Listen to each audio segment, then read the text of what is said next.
Hey everybody, c'est l'heure du Honey Party, vidéo hebdomadaire où je vous parle de mes lectures passées, présentes et futures. Bon, on va attaquer. Je sais pas du tout quoi, dans quel ordre. Bon, on va commencer par le graphique comme d'hab. Pourquoi changer une équipe qui gagne? Alors j'ai quand même pas mal de choses à vous montrer. Pour commencer, je vous fais dans le désordre total. Je me suis fait l'album Princesse Pivoine qui est édité chez Nobinobi. Au dessin, c'est donc Ainley, que vous connaissez déjà sur ma chaîne par son album qui s'appelle La Princesse au bol enchanté. Et j'ai pas envie de vous montrer les images parce qu'elle est là ou là-bas et ce serait le bordel. Donc bref, je vous montre les dessins de cette fois-ci. Donc Princesse Pivoine, que j'ai lu hier soir, qui est une histoire que je ne connaissais pas. Et clairement, elle ne restera pas gravée dans ma mémoire. Hein. Pour l'instant, tout ce que j'ai lu chez Nobinobi, c'est ce que j'aime le moins. J'essaie de retrouver l'image que je trouve trop cool. Parce que j'ai trouvé cette... C'est bref, oui, mais en même temps, comme tous les albums de Nobinobi, parce que comme tous les albums de manière générale, pas que Nobinobi. Mais je sais pas, j'ai trouvé ça assez bizarre et... Je suis contente de l'avoir emprunté et pas acheté celui-là. Donc, parce que j'ai eu la chance de les trouver dans ma bibliothèque. Donc, si vous avez l'opportunité d'emprunter, de le lire, oui. Après, si vous avez envie d'investir dans du Nobinobi parce que moi ou d'autres personnes, on vous donne envie de vous lancer dans cette maison d'édition, c'est pas le premier que je vous conseillerais. Notamment Ainley, donc il y a La Princesse au bol enchanté qui est mon préféré. Mais il y a aussi Le Secret de la Grue Blanche, je suis pas sûre du titre, qui est exceptionnel aussi, qui a une meilleure histoire et qui a, je trouve, une meilleure morale. Lui, j'ai pas compris. Voilà, donc bien mais sans plus. Ensuite, bon, on va rester chez Nobinobi. Je me suis fait un autre album, je me suis fait Kotori, Le Chant du Moineau. Donc le texte de l'album est fait par Samantha Bailey et les dessins est de Shigatsuya, donc chez Nobinobi, comme je vous disais. Voilà. Il est beau, il est beau. Alors, comme d'habitude, la colorisation est quand même splendide. Faut quand même le signaler. Hein. Le niveau graphique de cet album me plaît davantage que celui donc, de Princesse Pivoine que je vous ai montré auparavant. Je sais pas, les dessins sont plus gras et j'affectionne plus. Même si là aussi, ça reste pas dans mon top des histoires de Nobinobi que j'ai pu lire.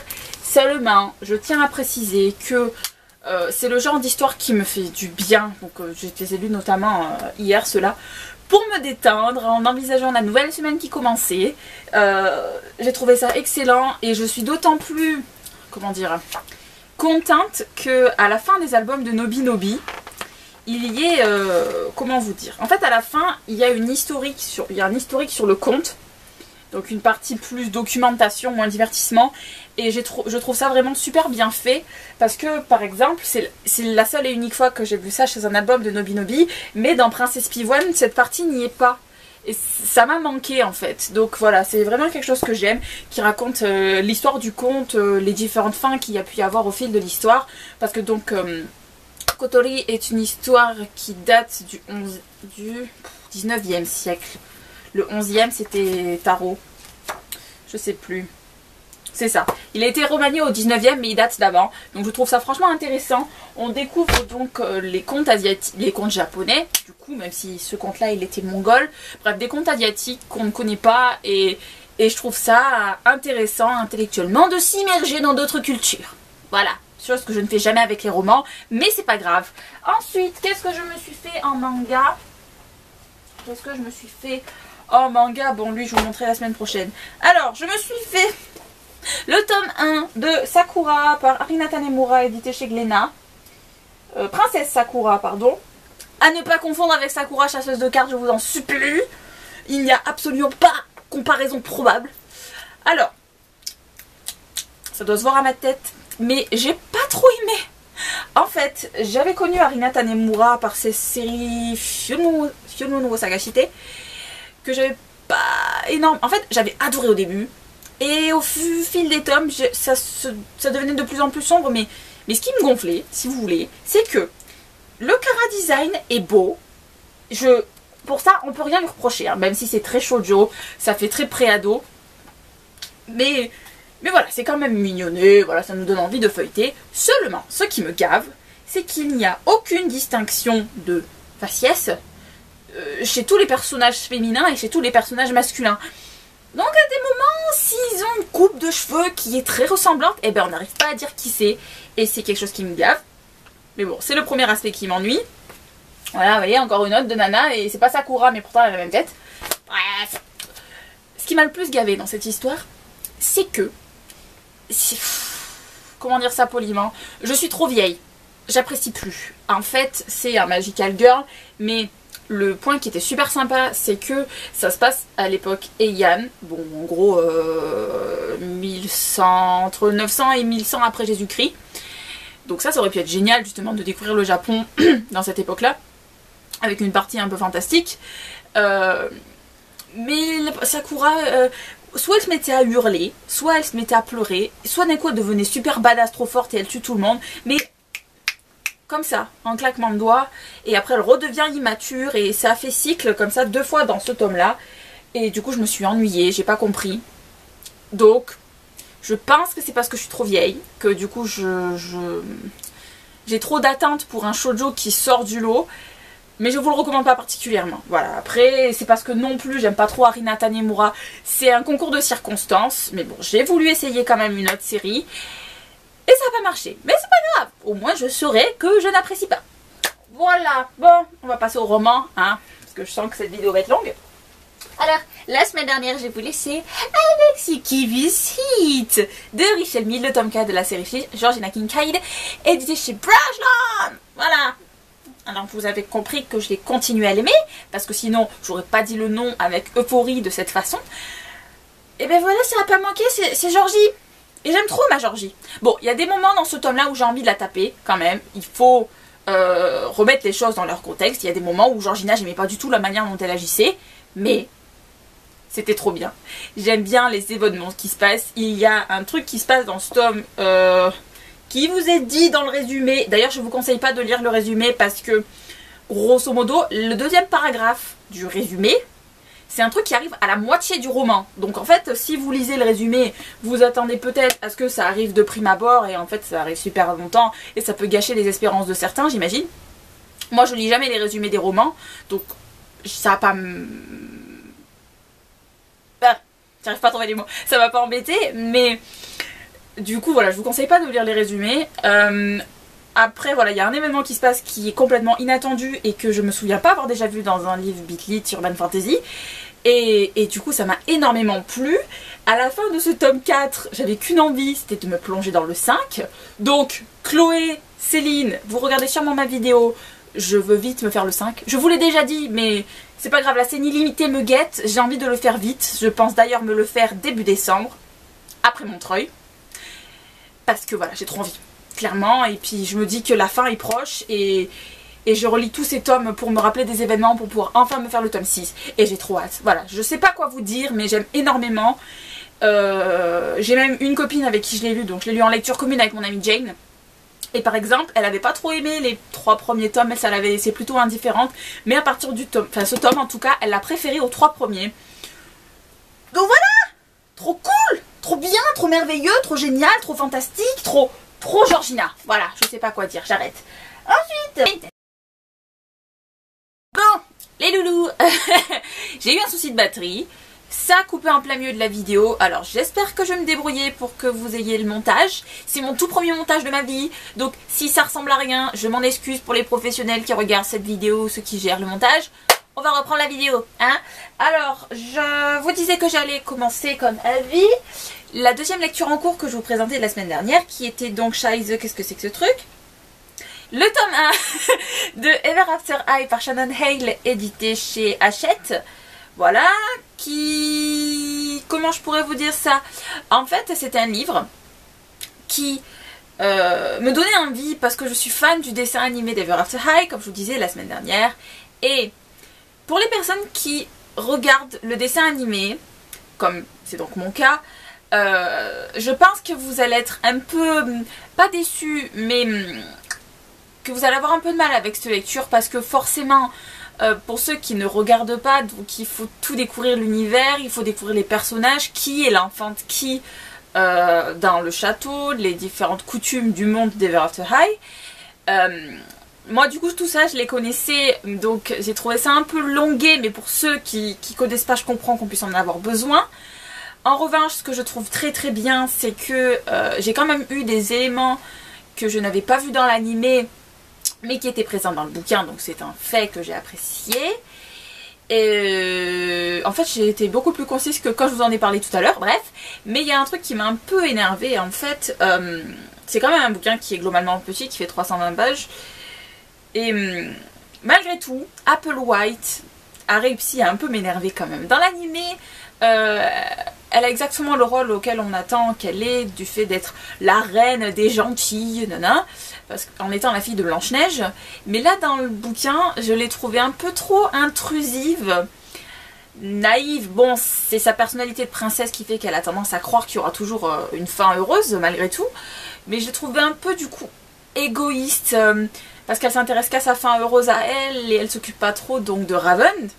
Et voilà, en revanche j'ai adoré la personnalité de Raven et du coup j'ai appris des éléments sur sa vie qui m'ont plu, qui m'ont apporté un truc supplémentaire. Donc voilà, c'est un roman principalement à 2 voix, de temps en temps, très rarement, il y a une 3e voix. J'ai beaucoup aimé. Donc globalement, oui, je lirai les tomes 2 et 3 parce que voilà, j'ai pas suffisamment du dessin animé pour me suffire, il me faut autre chose et donc c'est l'aspect que les romans m'apportent. Voilà, donc ceux qui ne connaissaient pas Ever After High, je vous le conseille quand même parce que c'est très girly, c'est très féminin, c'est jeunesse aussi de par l'écriture et c'est donc très superficiel parce que c'est quand même des histoires de filles, contes de fées, patins couffins. Mais je sais pas, moi j'adhère beaucoup, donc je vous le recommande si vous tentez pas des masses. Voilà. J'espère que j'en ai parlé convenablement, mais bon, si c'est pas le cas, je m'en excuse, parce que c'est un peu ma 2e reprise, et il y a eu plusieurs heures entre la première prise et donc là, donc je sais plus où est ma tête. Ensuite, de quoi je dois vous parler? Je vais vous parler d'une lecture commune que j'ai fait avec mon amie Tania. Salut Tania. On s'est fait le tome 3 de la série Les Anges Déchus, donc pour les intimes. On s'est fait donc Silence de Becca Fitzpatrick. Donc en grand format, il est édité chez Le Masque. En poche, il est édité chez Pocket. Voilà. Et je n'ai pas la moindre idée de qu'est-ce que je peux vous dire sur ce livre. Parce que je ne sais même plus quand est-ce que j'ai lu le 2. Pour tout vous raconter de ma vie, en fait j'ai lu le 3 parce que Tania a les tomes 3 et 4 dans sa palle et que donc je me suis dit que pour l'aider on allait se le faire en lecture commune. Seulement, je me rappelle de rien en fait. Je me rappelais juste très vaguement que l'héroïne avait un souci à la fin du tome 2. Mais c'est tout en fait. Et oui, qu'il y avait des anges parce que forcément avec les couvertures on le sait. Mais voilà. Et du coup, heureusement pour moi, pendant une bonne partie du roman, l'héroïne est amnésique. Ce qui a été un peu cool pour moi parce que ça a permis de redécouvrir les choses en même temps qu'elle. Mais je pense malgré tout que cette série est trop vieille pour moi, je mets des gros guillemets, parce qu'en fait du coup j'ai grandi et c'est plus le genre de roman qui me tente, et déjà que je le trouvais pas génial, enfin je trouvais ça assez simple, enfin, j'ai jamais eu de gros coup de cœur pour cette série, donc du fait de le lire déjà avec un handicap de plus rappeler de ce qui se passe avant, c'est gênant. Mais si en plus on n'avait pas un gros coup de cœur sur la série à la base, c'est très ennuyeux. Donc de toute façon avec Tania on s'est dit qu'on se ferait le 4e et dernier tome en décembre, pour que ça reste bien frais dans nos têtes. Est-ce que c'était torture? Non. Est-ce que j'ai eu une envie dévorante de connaître la suite? Absolument pas. Voilà, donc je pense que le 4 sera dans la même veine. Mais ce qu'il faut quand même avouer, c'est qu'il y a eu des rebondissements assez intéressants à la fin du tome 3, quoique précipités. Et que normalement il devrait y avoir des trucs bien dans le tome 4. Mais bon, je reste assez sceptique et assez pas trop intéressée. Voilà, ça veut absolument rien dire, mais vous avez l'habitude, c'est pas grave. Alors, on va en venir à mes 2 lectures en cours. Et on reste dans la semaine du bleu. Parce que ma première lecture en cours, c'est The Body Finder de Kimberly Toeting, édité chez Headline, comme vous le savez déjà, qui est une lecture en VO. Mais en fait, j'ai repris un peu de courage hier. Je me suis fait une 30aine de pages d'affilée. Et le niveau d'anglais était très bien. En fait, c'est le genre de niveau où j'ai pas besoin de chercher dans le dictionnaire, j'ai qu'à lire et je comprends. Donc ça, j'adore. Contrairement au premier chapitre où je comprenais pas des masses. Alors ça doit dépendre de quoi qu'on me parle, j'imagine. Mais si ça va toujours aussi vite, je pense que d'ici la fin de la semaine, j'arriverai à la moitié. Et si je galère, je le lirai en français. Mais bon, bref, j'aime bien. Et ensuite, l'autre que j'ai commencé hier soir et qui franchement me fait passer un super moment, je suis sur L'épopée du perroquet par Kerry Reich, édité chez France Loisirs. Entre temps, il a été édité chez Pocket, je crois, en poche. Voilà. Alors ce livre me donne envie depuis un bail. En fait, c'est Galéane qui en avait parlé sur sa chaîne quand il était sorti en grand format, donc pour vous dire. Et je trouve ce livre complètement exceptionnel pour le moment, donc j'en suis au tiers. Vous suivez le destin d'une jeune dame qui s'appelle Maëve, qui est paumée dans sa vie en fait. Elle se cherche clairement, elle a fini ses études il y a 2 mois, elle va de petit boulot en petit boulot, elle vit à la moitié au crochet de ses parents, en moitié en étant indépendante. Et en fait, bon, comme tout lit de chick lit normalement constitué, il va lui arriver plein d'embêtements dès le début du tome, plein de casseroles qui vont lui tomber dessus, ce qui fait qu'elle va avoir envie de changer son quotidien. Et donc, dans le cas de Maëve, elle va décider de partir pour Los Angeles. Et donc prendre sa voiture, faire un road trip des États-Unis pour arriver à Los Angeles. Sauf qu'elle va faire escale en milieu de parcours parce qu'elle a eu un souci, et que voilà, elle va tomber dans une petite ville des États-Unis. Et en fait, c'est typiquement le genre de bouquin que je trouve excellent pour se détendre. C'est pas superficiel pour le moment, enfin pas trop. Le début l'était, mais là du coup depuis qu'elle a fait son escale, elle est moins. Et je trouve que les personnages sont attachants et c'est une aventure humaine en fait ce livre. Vous avez suffisamment de légèreté pour que ça passe vite. Et en même temps, plein d'humour et je trouve ça super comme aventure. En fait, pour ceux que ça parle, ça me fait beaucoup penser au travail de Sarah Allen Addison que je vous ai présenté il n'y a pas longtemps, que j'aimais énormément aussi. Donc voilà, c'est une ambiance de petit village avec ses traditions. Et je trouve ça vraiment génialissime. Voilà, je pensais pas que j'allais aimer autant, franchement. Hélène, si tu passes par là, voilà, tu me connais bien.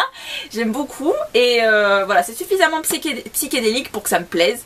Tout en ayant le côté contemporain qui donne envie de tourner les pages et de savoir qu'est-ce qui va se passer pour l'histoire, qui est quand même un peu prévisible. Mais c'est pas grave, j'adhère. Voilà. Et du coup, qu'est-ce que je vais lire après ? Je vous avoue que je